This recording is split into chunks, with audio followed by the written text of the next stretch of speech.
नमस्कार, मैं रविश कुमार। दोस्तों, एक दौर था जब जज केवल फैसले सुनाते थे, लेकिन अब कुछ जज इतिहास रच रहे हैं और इस इतिहास के केंद्र में है जस्टिस बी.आर. गवई। जी हां, वही बी.आर. गवई जिन्होंने दो टूक कहा था, संविधान सर्वोच्च है। अब आप पूछेंगे कि इसमें नया क्या है? अरे जनाब, नया यह है कि यह बात अब याद दिलानी पड़ रही है, क्योंकि सत्ता की गलियों में आजकल संविधान की बजाय संसद को सर्वोच्च साबित करने की होड़ मची हुई है। क्या है पूरा मामला, आइए इस वीडियो में समझाने की पूरी कोशिश करेंगे। लेकिन वीडियो में आगे बढ़ने से पहले वीडियो को एक लाइक जरूर से कर दीजिए। कार्यपालिका जैसे कह रही हो, संविधान हो या ना हो, बस संसद है तो सब है। लेकिन अब लगता है जस्टिस गवई ने ठान लिया है। उन्हें मालूम है कि अगर संविधान का राज स्थापित करना है तो न्यायपालिका को मजबूत करना होगा, और न्यायपालिका तब तक मजबूत नहीं होगी जब तक वहां से चापलूस, भ्रष्ट और सत्ता के दरबारियों को बाहर का रास्ता न दिखाया जाए। तो अब जस्टिस गवई अपनी फौज तैयार कर रहे हैं। जी हां, आज दिल्ली हाईकोर्ट में 6 नए जजों की नियुक्ति हुई है। सुनने में साधारण लगता है, लेकिन यह कदम साधारण नहीं है, क्योंकि जब देश में न्यायपालिका पर हमला हो रहा हो तब एक जज अगर अपनी टीम तैयार करता है तो यह महज नियुक्ति नहीं, ये एक लोकतांत्रिक प्रतिरोध की रणनीति होती है। अब सवाल यह है कि गवई साहब को फौज खड़ी करने की जरूरत क्यों पड़ी? जवाब साफ है, सत्ता बेलगाम हो चुकी है।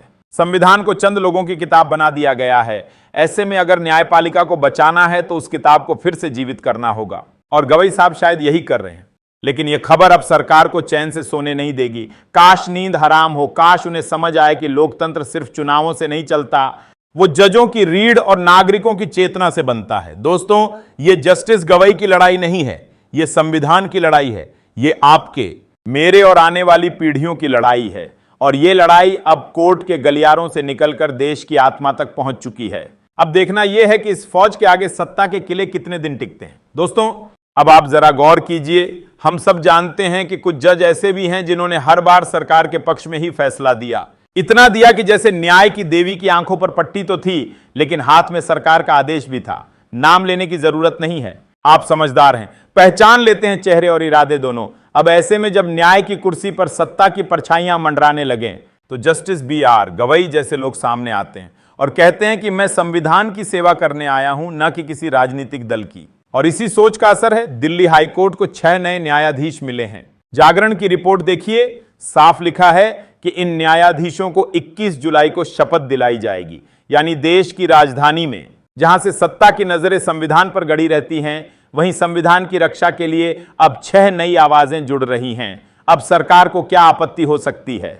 क्योंकि कॉलेजियम ने नाम सुझाए, सरकार ने भी आखिरकार स्वीकृति दे दी। लेकिन सवाल यह है कि कॉलेजियम व्यवस्था कब तक स्वतंत्र रहेगी? क्या कल को उसे भी मंत्रालय व्यवस्था में बदलने की कोशिश होगी? यह मत भूलिए दोस्तों, कॉलेजियम व्यवस्था में अब नेतृत्व जस्टिस गवई के हाथ में है। और अगर वो कह रहे हैं कि संविधान सर्वोच्च है, तो शायद अब वक्त है कि न्यायपालिका को उसकी खोई हुई गरिमा फिर से मिल जाए। इन 6 जजों की नियुक्ति सिर्फ न्यायिक प्रक्रिया का हिस्सा नहीं है, ये संविधान के पुनर्जागरण की शुरुआत है। क्योंकि जब फैसले संविधान की किताब देखकर नहीं, बल्कि सत्ता की मर्जी से लिखे जाने लगें, तब नए जजों की नियुक्ति एक लोकतांत्रिक हस्तक्षेप होती है। और सबसे अहम बात दोस्तों, पर यह नियुक्ति लंबित पड़े मामलों के बोझ को कम करेगी, लेकिन उससे भी ज्यादा यह न्यायपालिका को उस दिशा में मोड़ेगी जहां उसे संविधान लेकर जाना था, न कि सत्ता के गलियारों में भटकाना था। अब सवाल सिर्फ नियुक्ति का नहीं है, सवाल भरोसे का है। क्या इन 6 जजों से जनता को वही भरोसा मिलेगा जो संविधान से होना चाहिए? क्या अब न्यायपालिका फिर से वो दीवार बनेगी जो सत्ता के दबाव को रोक सके? तो दोस्तों, एक और भ्रम तोड़ना जरूरी है, क्योंकि आजकल कुछ लोग बड़े विश्वास से कह रहे हैं कि इन 6 जजों की नियुक्ति सरकार ने की है, जैसे मानो सरकार की कोई भर्ती प्रक्रिया हो और जजों की नियुक्ति यूपीएससी से हो रही हो। अब जरा रुकिए, सोचिए और फिर सुनिए।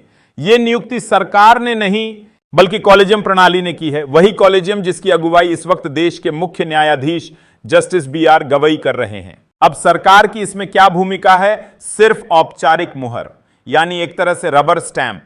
कॉलेजियम ने सिफारिश की, सरकार ने उस पर मुहर लगा दी, बस इतना ही। सरकार मना कर भी नहीं सकती। हां, वो खींचतान कर सकती है, फाइल दबा सकती है, नाम टाल सकती है, लेकिन कॉलेजियम के फैसले को नकार नहीं सकती। यह संविधान की भावना है। लेकिन अफसोस की बात यह है कि आज इस संवैधानिक प्रक्रिया को भी लोग सरकार की मेहरबानी समझ बैठे हैं। अब आइए खबर की तरफ। दिल्ली हाईकोर्ट में न्यायाधीशों की संख्या लगातार घट रही थी। अदालतों में लंबित मामलों का अंबार बढ़ता जा रहा था। इसी बीच 6 जजों की नियुक्ति को केंद्र सरकार की मंजूरी मिल गई। लेकिन आपको जानना जरूरी है कि यह नाम किसने चुने? कॉलेजियम ने। देखिए, रजिस्ट्रार जनरल अरुण भारद्वाज का आदेश साफ कहता है कि 21 जुलाई को मुख्य न्यायाधीश देवेंद्र कुमार उपाध्याय इन 6 जजों को शपथ दिलाएंगे। इनमें कौन कौन है? न्यायमूर्ति वी कामेश्वर राव, जो कर्नाटक हाईकोर्ट से अपने मूल दिल्ली हाईकोर्ट लौटे हैं। न्यायमूर्ति नितिन वासुदेव सांबरे, बॉम्बे हाईकोर्ट से। न्यायमूर्ति विवेक चौधरी और ओपी शुक्ला, इलाहाबाद हाईकोर्ट से। न्यायमूर्ति अनिल क्षेत्रपाल, पंजाब एवं हरियाणा हाईकोर्ट से। और न्यायमूर्ति अरुण कुमार मोंगा, राजस्थान हाईकोर्ट से। अब आप खुद सोचिए, क्या ये नियुक्तियां सरकार की मर्जी से हुई हैं या संवैधानिक प्रक्रिया के तहत? जब मुख्य न्यायाधीश कहते हैं मैं संविधान की सेवा करने आया हूं, राजनीतिक दलों की नहीं, तो वही सोच कॉलेजियम में भी झलकती है। इन 6 जजों से यही उम्मीद की जा रही है कि वो संविधान को सर्वोपरि मानेंगे, न कि सत्ता के इशारे पर फैसला देंगे। दोस्तों, ये सिर्फ नियुक्तियां नहीं है, ये संकेत हैं। संकेत इस बात के कि जब संस्थाएं डगमगाने लगें, तब भी कुछ लोग होते हैं जो उन्हें संभालने का हौसला रखते हैं। सवाल पूछिए, वरना फिर वही होगा जो होता आ रहा है, चुप्पी के बीच संविधान की आवाज दबा दी जाएगी। तो अगली बार जब कोई कहे कि सरकार ने जजों की नियुक्ति की है, तो मुस्कुराइए और पूछिए, कौन सी सरकार? वो जो संविधान से ऊपर हो गई है। तो दोस्तों, अब बात आंकड़ों की, और आंकड़े कभी झूठ नहीं बोलते। दिल्ली हाईकोर्ट में स्वीकृत 60 जजों के मुकाबले अब जब ये 6 नए जज कार्यभार संभाल लेंगे तो कुल संख्या 41 हो जाएगी। यानी अभी भी 19 जजों की कमी बनी रहेगी।